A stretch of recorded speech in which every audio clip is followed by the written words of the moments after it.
नमस्कार, स्वागत है आप सभी का। यूपी में सभी संविदा कर्मी और आउटसोर्स कर्मियों के लिए उनके मानदेय में वृद्धि को लेकर के सरकार की तरफ से फैसला किया गया है और इसी को ध्यान में रखते हुए बजट भी पेश किया गया है। और जैसे ही विभागों को बजट का आवंटन होने लगेगा, उसी प्रकार से आप सभी को बढ़ा हुआ वेतन मिलेगा। इसमें आप सभी के मन में कई तरह के सवाल हैं। पहली चीज़ देखिए, आप किसी भी विभाग में कार्यरत हों, संविदा कर्मी हो या फिर आप अगर आउटसोर्स कर्मी होंगे, तो वहाँ पर भी अब न्यूनतम वेतन जो एक समय से एक उसकी लिमिट फिक्स की गई है कि 16 से 18,000 रुपये। तो 16,000 से कम तो नहीं मिलेगा। और जो पुराने कर्मचारी होंगे उनका भी वेतन बढ़ाया जाएगा। इसी प्रकार से जो भी संविदा कर्मी हैं, किसी भी विभाग में आप हों, एएनएम हो, आशा हो, आंगनवाड़ी कार्यकर्ता हो, अनुदेशक शिक्षा मित्र हो, होमगार्ड, पीआरटी के जवान हो, ग्राम चौकीदार हो, या फिर इसी प्रकार से सबके हम यहाँ पे नाम नहीं लिख पाए। इसी प्रकार से जल निगम विभाग है, तो विद्युत विभाग है, तो सभी विभागों में संविदा कर्मी या फिर आउटसोर्स कर्मचारी रखे जाते हैं। तो आप सभी के मानदेय में वृद्धि होगी।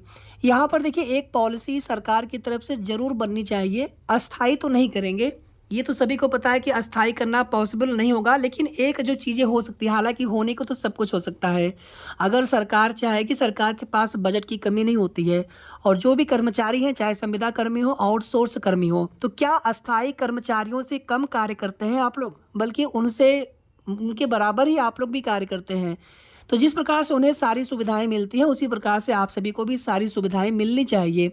हाँ, ये हो सकता है कि एक समय सीमा पूरी होने के बाद, जैसे प्रमोशन होता है परमानेंट में, वैसे ही आप लोगों के लिए भी एक समय सीमा पूरी होने के बाद एक अस्थायी पॉलिसी बननी चाहिए, जिसमें आपको एक निश्चित ग्रेड पे पर वेतन मिलना स्टार्ट हो। डायरेक्ट ट्रांसफ़र के लिए, म्यूचुअल तो ठीक है, लेकिन डायरेक्ट ट्रांसफ़र के लिए भी पॉलिसी आनी चाहिए। और एक चीज़ आप सभी लोग ज़रूर अच्छे से समझ लीजिए आज, बिल्कुल, कि जब तक हम लोग संगठित होकर के किसी मांग को लगातार सरकार के समक्ष नहीं रखेंगे, सरकार का ध्यान उस तरफ जाएगा कि नहीं जाएगा, या फिर कितनी गंभीरता से उन मुद्दों को लेते हैं, तो ये चीज़ें प्रभावित होती हैं हमारे आपके प्रयास के ऊपर। तो जितने भी कर्मचारी संगठन हैं, सब लोग प्रयास कर रहे हैं अपने स्तर से, लेकिन अब सबको मिल करके एक दिशा में एक साथ प्रयास करना आवश्यक हो चुका है। और सबसे पहली चीज़ जो विभिन्न राज्यों में होती आ रही है, संविदा कर्मी के लिए, आउटसोर्स कर्मचारियों के लिए एक निश्चित समय के बाद ग्रेड पे मिलने की व्यवस्था। अगर पूरा ग्रेड पे, जो बढ़ा हुआ ग्रेड पे नहीं भी दे सकते, तो कम से कम जो स्टार्टिंग ग्रेड पे हो सकता है, उस तरह के अस्थायी पद के बराबर उतना ग्रेड पे हर हाल में मिलना चाहिए। सबसे बड़ी बात है आपका फ्यूचर। आपका फ्यूचर सिक्योर कैसे होगा?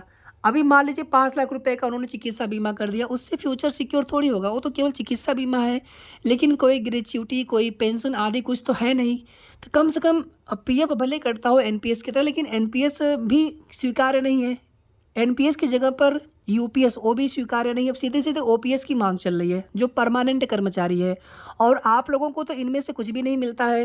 तो यहाँ पर कम से कम ग्रेड पे पर वेतन ही मिलना शुरू हो जाए। धीरे-धीरे चीज़ें होती जाएँगी, एक-एक करके हमारी माँग सरकार मानती जाए, तो धीरे-धीरे एक समय ऐसा आएगा बहुत जल्द कि सारी चीज़ें जो हम लोग माँग रहे हैं, जो चीज़ें बिल्कुल जायज़ है, उचित है, तो उन सभी माँग पर सरकार को सहमत होना ही पड़ेगा।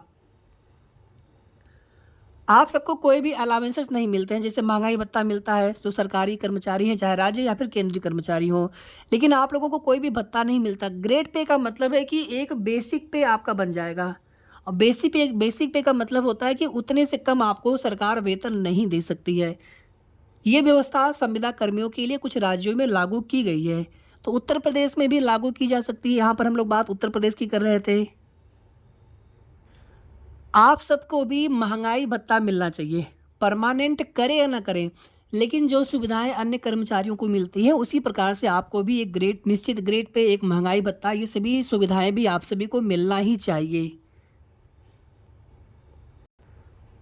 कुछ लोग पूछ रहे थे कि जो एजुकेटर की वैकेंसी अभी भर्ती प्रक्रिया चल रही है, आवेदन कुछ ज़िले में हो चुके हैं, कुछ ज़िले में भी आवेदन होने शेष हैं, ईसीसी एजुकेटर के लिए। तो अभी आप लोगों के लिए नोटिफिकेशन के अनुसार जितना न्यूनतम मानदेय है, चूँकि आपकी भर्ती भी संविदा की भर्ती है, तो निश्चित रूप से आपके लिए भी वेतन, आपके लिए भी मानदेय को वृद्धि करना ही पड़ेगा।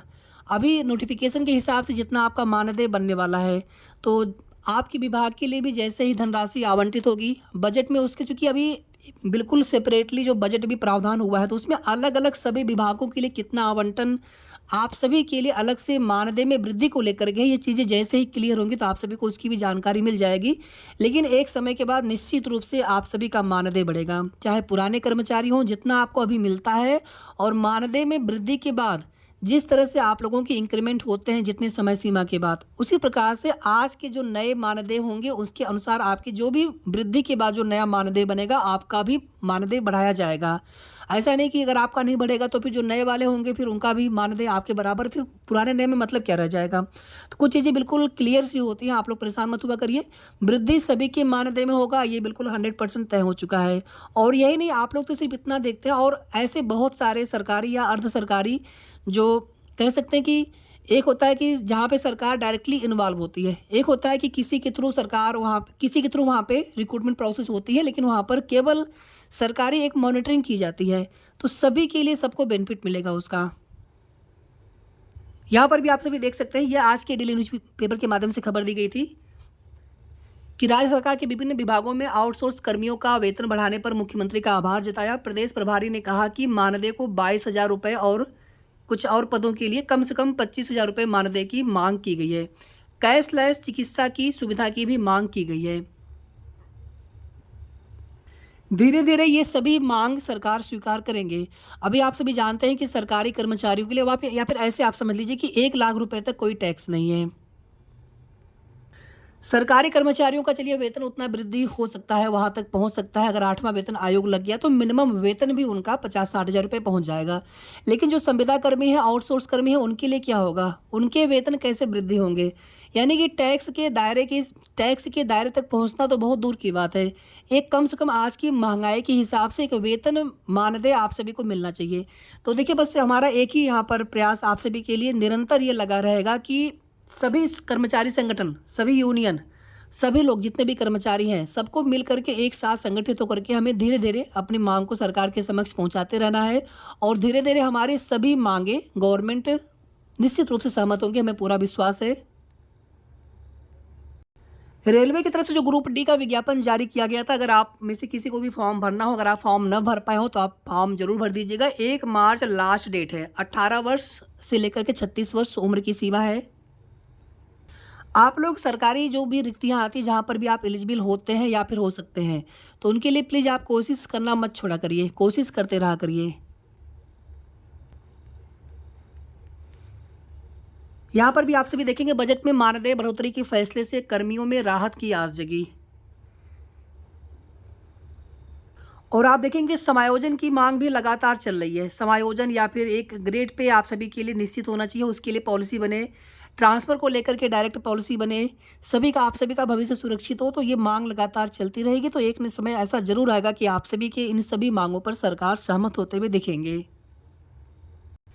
वीडियो को आप सभी प्लीज़ लाइक शेयर ज़रूर कर दीजिएगा, और अगर आपने अभी तक चैनल को सब्सक्राइब नहीं किया हो तो कर लीजिएगा। अगर आप हमें फेसबुक पेज पर देख रहे होंगे तो आप हमें फॉलो करना ना भूलें। धन्यवाद।